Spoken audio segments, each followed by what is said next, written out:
বিসমিল্লাহির রহমানির রহিম। ভাই ও বোনেরা যে যেখান থেকে আমাকে দেখছেন এবং শুনছেন, আপনাদের সবাইকে আমার সালাম, আসসালামু আলাইকুম। আশা করি আপনারা ভালো আছেন, আমিও ভালো আছি। UK property gossip by Tasmina YouTube চ্যানেলের পক্ষ থেকে জানাই শুভেচ্ছা। আজ জানুয়ারি মাসের 6 তারিখ সোমবার 2025। এই মুহূর্তে লন্ডনের তাপমাত্রা আছে 4 ডিগ্রি সেলসিয়াস। আজ আপনাদের সাথে আমি যে বিষয়টি নিয়ে কথা বলতে চাচ্ছি সেটা হলো যে বিগত 5 মাসে বাংলাদেশে কোনো গুম হয়নি। কোনো একজন ব্যক্তি বলতে পারবে না যে তার পরিবারের সদস্যের কোনো একজন ব্যক্তি গত 5 মাসে বাংলাদেশে গুম হয়েছে।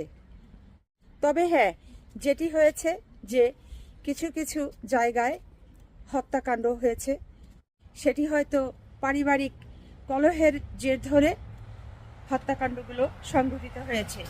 যেমন স্ত্রী স্বামীকে খুন করেছে, স্বামী হয়তো তার স্ত্রীকে খুন করেছে, কোনো ভাই হয়তো তার অপর আরেক ভাইকে খুন করেছে।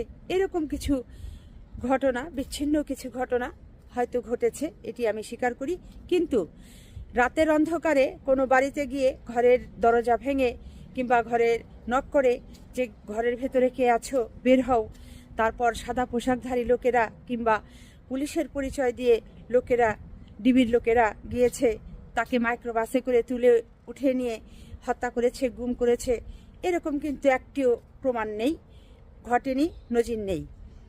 তো সেক্ষেত্রে বর্তমানে যে অন্তর্বর্তী সরকার আছে, এই সরকারের যারা উপদেষ্টা মণ্ডলী আছেন, এদেরকে আসলে এজন্য ধন্যবাদটা জানাতেই হয় যে দেশের আইন শৃঙ্খলা তারা অনেকটাই নিয়ন্ত্রণে নিয়ে আসতে পেরেছে।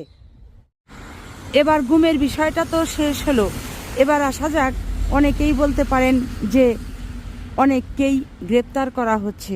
হ্যাঁ, গ্রেপ্তার করা হচ্ছে, আপনাদের সাথে আমিও একমত। কিন্তু কাকে গ্রেপ্তার করা হচ্ছে, কাদেরকে গ্রেফতার করা হচ্ছে? যারা অপরাধী, অন্যায়কারী, তাদেরকেই কিন্তু একমাত্র গ্রেপ্তার করা হচ্ছে, গণগ্রেপ্তার করা হচ্ছে না। আপনারা জানেন গত জুন, জুলাই, অগস্ট 2024-এ বাংলাদেশে ছাত্রদেরকে অন্যায়ভাবে হত্যা করা হয়েছে, সাধারণ মানুষকে অন্যায়ভাবে হত্যা করা হয়েছে, বাদ পড়েনি শিশু, বৃদ্ধ, এবং সবশেষে আওয়ামী সরকারের পতন ঘটেছে। শেখ হাসিনা পালিয়ে ভারত চলে গেছে এবং আওয়ামী লীগের শীর্ষস্থানীয় প্রায় 72 জনের অধিক নেতা, মন্ত্রী এরা বাংলাদেশের বাহিরে বিভিন্ন দেশে পালিয়ে চলে গেছে।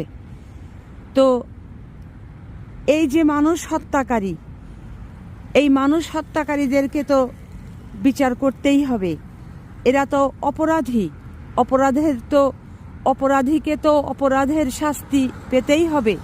যে কারণেই বর্তমান সরকার এই অপরাধীদেরকে ধরছে, গ্রেপ্তার করছে, আইনের আওতায় আনছে, দেশকে একটি শান্তিপূর্ণ জায়গায় ফিরিয়ে নিতে চাচ্ছে। কাজেই বাংলাদেশে ভাই বোনেরা যারা আছেন, আপনারা অনেক কষ্ট করেছেন, আর একটু ধৈর্য ধরুন।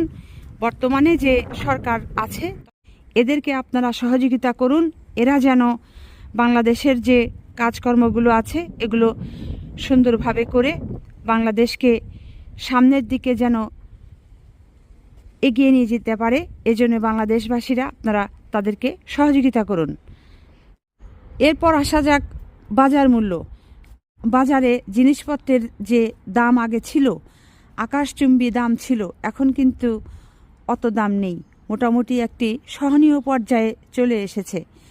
আগে বাজারে দেখতাম অনেকেই ফেসবুকে স্ট্যাটাস দিতেন যে 1000 টাকা নিয়ে গিয়ে এক ব্যাগের অর্ধেকও সদাই করা যায়নি। কিন্তু এখন কিন্তু অনেকেই দেখি ফেসবুকে স্ট্যাটাস দিচ্ছেন যে বাজারে মাত্র 300 টাকা নিয়ে গিয়ে ব্যাগ ভর্তি করে সদাই কিনে বাসায় ফিরে আসতে পারছেন।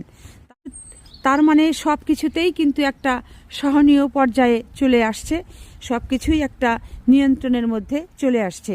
কাজেই বর্তমানে যে অন্তর্বর্তী সরকার বাংলাদেশে আছে, এই অন্তর্বর্তী সরকারে যারা উপদেষ্টা মণ্ডলী আছেন, বাংলাদেশের মানুষের প্রতি বিনীত অনুরোধ থাকবে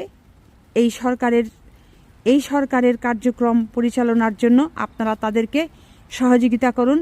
নিশ্চয়ই দেশকে তারা ভালো একটা জায়গায় পৌঁছে দিতে পারবে। এতে করে আমাদের বাংলাদেশবাসীর জন্যই ভালো হবে। তো আজ এখানেই শেষ করব। সবাই ভালো থাকবেন, সুস্থ থাকবেন এবং আমার জন্য দোয়া করবেন।